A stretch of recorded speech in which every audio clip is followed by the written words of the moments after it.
شروع اللہ کا نام لے کر جو بڑا مہربان نہایت رحم والا ہے۔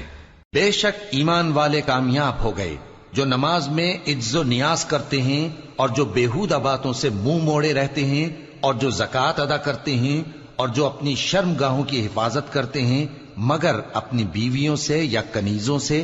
جو ان کی ملک ہوتی ہیں کہ ان سے تعلق قائم کرنے میں انہیں ملامت نہیں،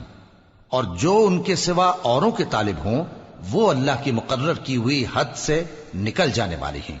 اور جو امانتوں اور اقراروں کو ملحوظ رکھتے ہیں اور جو نمازوں کی پابندی کرتے ہیں یہی لوگ میراث حاصل کرنے والے ہیں، یعنی جنت الفردوس کے وارث بنیں گے، وہ اس میں ہمیشہ رہیں گے۔ اور ہم نے انسان کو مٹی کے خلاصے سے پیدا کیا ہے، پھر اس کو ایک مضبوط اور محفوظ جگہ میں نطفہ بنا کر رکھا، پھر ہم نے نطفے کا لوتھڑا بنایا، پھر لوتھڑے کی بوٹی بنائی، پھر بوٹی کی ہڈیاں بنائیں، پھر ہڈیوں پر گوشت پوست چڑھایا، پھر اس کو نئی صورت میں بنا دیا۔ سو بڑا برکت والا ہے اللہ جو سب سے اچھا بنانے والا ہے۔ پھر اس کے بعد تم مر جاتے ہو، پھر قیامت کے روز اٹھا کھڑے کیے جاؤ گے، اور ہم نے تمہارے اوپر کی جانب 7 آسمان پیدا کیے،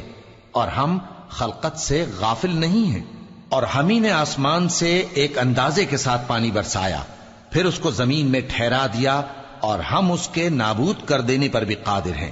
پھر ہم نے اس سے تمہارے لیے کھجوروں اور انگوروں کے باغ بنائے،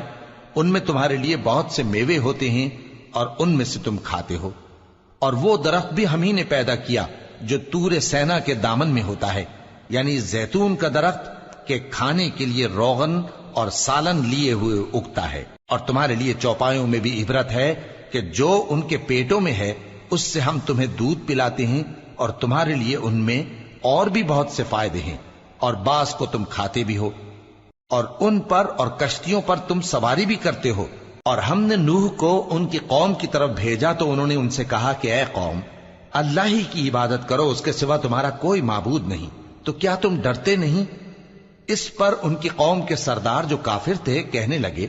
کہ یہ تو تم ہی جیسا آدمی ہے، تم پر بڑائی حاصل کرنی چاہتا ہے، اور اگر اللہ چاہتا تو فرشتے اتار دیتا،